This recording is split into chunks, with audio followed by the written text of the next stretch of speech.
This is a Mansfield Summit toilet. This toilet has been around for quite a while, but has recently started getting sold in Lowe's stores a few years back. And the question is, should you buy one?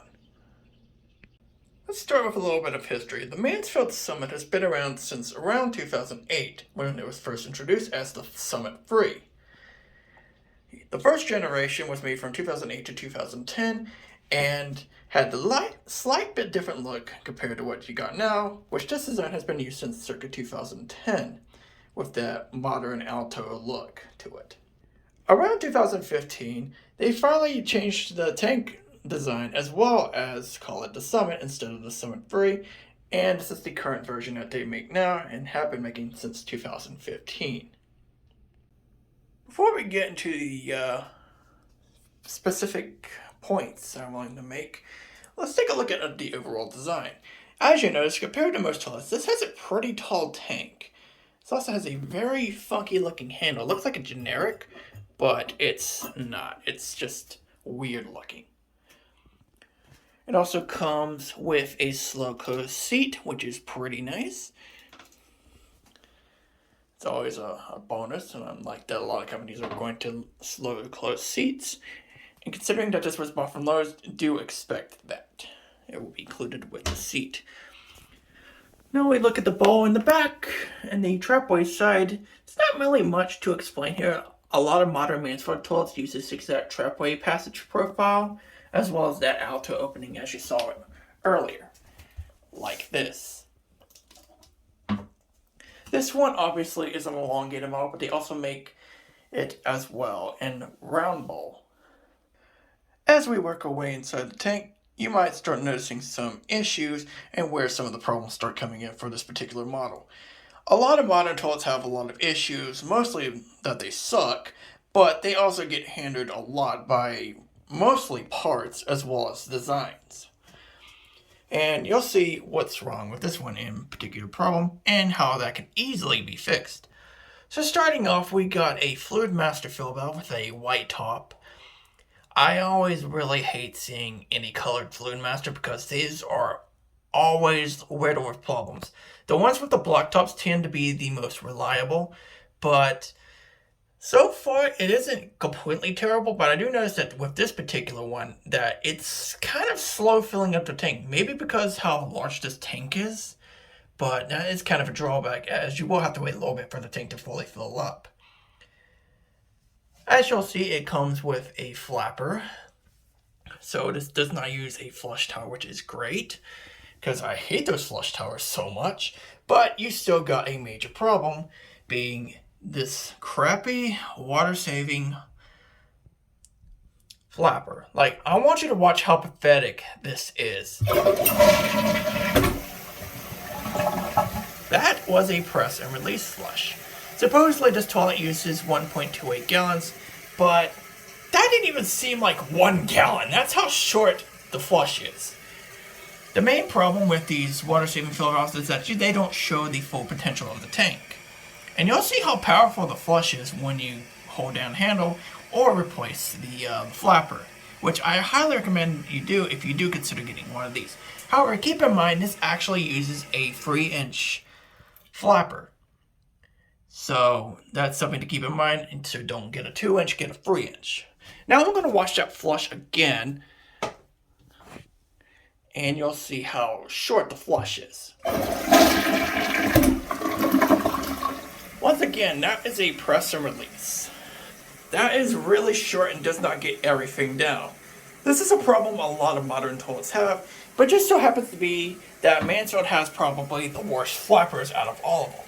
Unfortunately, like I mentioned, a lot of toilets have a problem where the flappers do not stay open long enough to fully do a flush, and of course, this one unfortunately has that problem. Thankfully, that can be replaced by replacing the flapper, but that will set you back a couple bucks.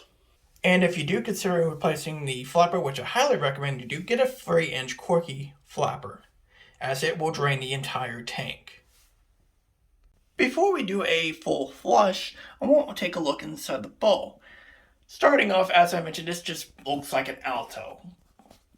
It basically just looks like an Alto.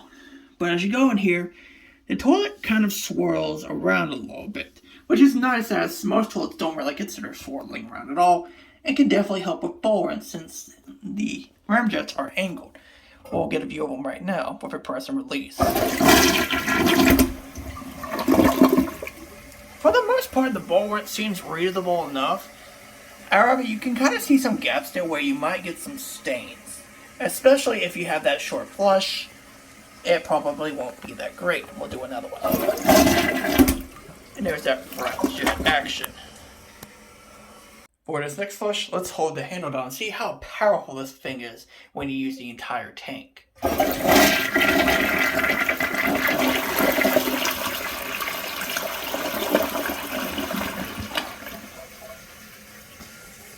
That right there is the entire tank almost drained with the handle to hold down. And you saw how powerful that flush is. A lot of compliments about this toilet is how powerful this flush really is.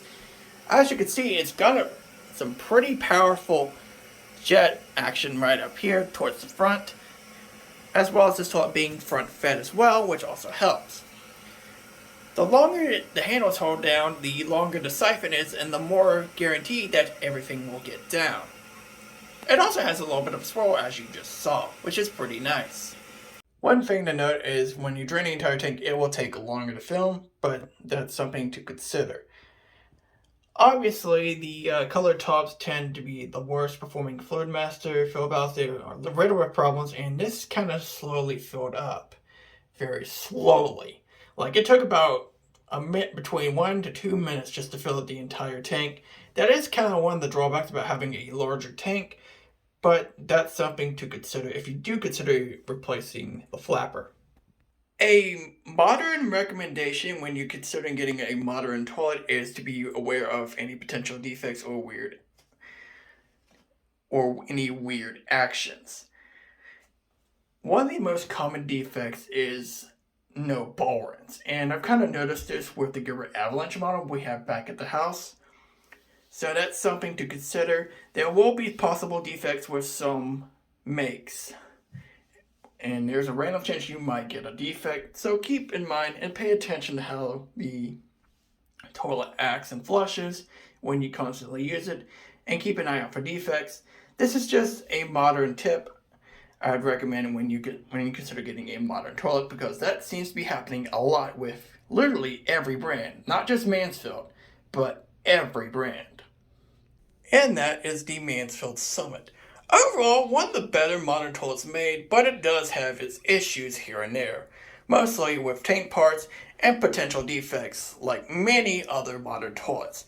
If you can get through with the flapper and just get rid of it, replace it, and get a proper flapper, I again recommend a Corky, you should be perfectly fine with this toilet, and this is probably one of the better modern toilets you can get. Just keep an eye out for potential problems that most modern toilets have, like defects.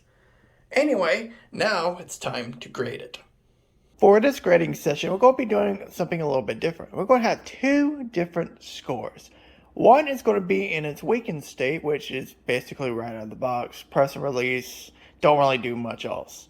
But we're also going to have a score of it at its highest potential, meaning if you modify or even as something as simple as holding the handle down to use the whole tank or most of the tank as an example. Obviously, the higher potential one is going to have a higher score, and the weakened part is obviously going to be a lot lower. So, let's get started. Starting off with the overall design, it looks fairly basic for the most part, but the basic highlight is the tank. I kind of like how it looks, but besides that, the design isn't much different from many Mansfield toilets, especially the Alto, and it gets a 5. Okay, I've bragged enough about the part, so I'll make this quick. The flapper is probably the biggest problem, and probably the thing that ruins this toilet the most. Pressing and releasing it means that nothing is going to get through the tank that much, and the flush is so short, it's basically going to render this thing useless. However, doing something as simple as holding the handle down a little bit more longer, or even replacing the flapper with another 3-inch flapper, will gladly fix this problem, which is a good thing. Sure, you're going to have to lose a couple bucks just to replace it, but it's better than nothing. As for the fill valve, it's very slow, but to be fair, the tank is a lot larger, so that might impact it a little bit, but I really do not like these colored tops. Overall, the parts get a 3. This thing is definitely moddable, but there is a limiting factor. Considering that this uses a 3-inch flapper, you are basically limited on what kind of flappers you can use. And you could set this to a 2-inch flapper, it could be possible, but why would you do that when it will just make the flush worse? Overall, this thing can be kept up and maintained, but it's definitely a lot more limiting compared to a lot of older toilets with 2-inch flappers. But at least it doesn't have that obscure Mansfield flush tower. Overall, Moddability gets a 7. As for the Trapway, it's virtually the same as a modern Alto. Although Mansfield claims that this thing has a fully glazed trapway, something tells me it's probably only partially glazed. I've seen toilets which claim they have fully glazed trapways, but are either not glazed or only partially glazed, so keep that in mind. While I can't really verify if that fact is true or not, that this thing has a fully glazed trapway, do take that into caution because some companies do like to lie. Overall, the trapway is nothing special, but definitely serviceable, and it gets a 5.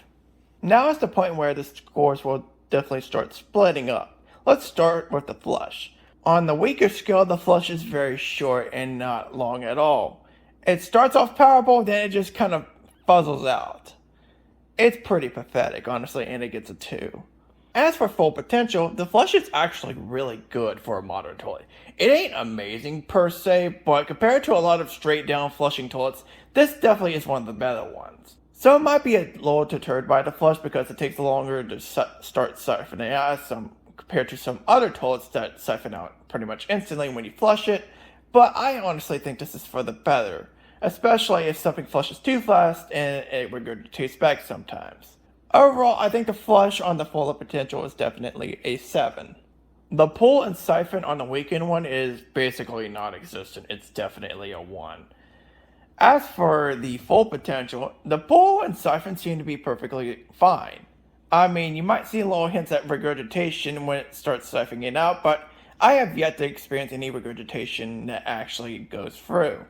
Considering that the flush is very powerful, I don't think any regurgitation should happen at all, and I have not seen any complaints from anyone else about this problem. Overall, I think the pull and siphon are pretty good and gets a 7. The performance on the weaker version is definitely a 2, let's be real here. But on the full potential, I definitely think it's a lot more stronger. Is it perfect? No, not really, but it's definitely a lot more hard to clog than, say, the regular Alto. I have yet to experience any clogs on this, and I don't think I'll see it anytime soon. Overall, I think it scores a 7. The bollards is definitely one of the stronger points of this toilet. On the weaker scale, though, it gets a 3 because there's not a lot of water entering the ball, so barely anything will be done. However, on its full potential, the bollards is actually really good. Sure, there might be a few gaps here and there, but that's just kind of how it's designed though. I've yet to see any stains remain on this toilet. Even though there might be the occasional stain every once in a while, it's definitely not as common as seeing stains on a Cadet Pro or even a Highline Class 5. Overall, I think the bollards on the fuller potential is definitely a lot better, and it scores an 8. Survivability on the weakened potential is definitely going to be a 3. However, on the full potential, I don't see this thing getting replaced anytime soon. All of the Mansfield summits that have been made since circa 2015, I have yet to see replaced, and I don't think I'm going to see them replaced anytime soon unless someone tries to clog it. Overall, I think survivability on the full potential is definitely an 8. Now let's see if it's worth buying a Mansfield Summit in 2023. Is it worth it? If you're not really going to modify it and you're just going to rely on press and releases, don't even really bother with this toilet. It's a 2 on the weakened scale. However, if you can bypass the problems of the flapper, either replacing it or just holding down the handle for longer, I think this value is pretty worth it. Sure, it might be a little bit more expensive compared to some cheaper options like Project Source, but for good reasons. For one, the quality is mostly there. Sure, you might get some defects every now and then, unfortunately a lot of modern toilets have it, but if you bypass the flapper problem and fix it fairly easy, it should be a very good toilet that will last you for a good long time. I have yet to experience any problems with this toilet at all. Obviously, I don't press and release, I hold the handle down, but that's a good way to bypass the main problem that comes right out of the package. It sucks that this flapper basically ruins the flush if you're relying on pressing and releasing, but if you can ignore that problem and get that fixed, I definitely think the value is definitely worth it, and probably the toilet I would recommend the most buying today. Overall, in terms of full potential, the value is an 8. And now it's time to see what the two scores of the Mansfield Summit is now. The lower end scores is a 33 out of 100. Yes, even lower than the Alto, that tells you a lot. However, on the higher potential, it's a good 64 out of 100. Overall, while this toilet comes out with a problem right out of the gate with a flapper, thankfully it's an easily fixable problem and not something very extensive or requiring a lot of work. The Mansfield Summit is the only toilet I would recommend to anyone buying a modern toilet. And that tells you everything about modern toilets. Most of them suck, and even some of the better ones typically have some problems. Whether it be the Vormax having a dual flapper system that will have problems in the later future, especially when they start getting discontinued or modified, or something along the lines of that. There's just not a lot of good modern toilets that I would recommend, but the Mansfield Summit is close to being the best. Is it perfect? No, but in a sea of garbage that is modern toilets, this is definitely the one that stands out from the rest.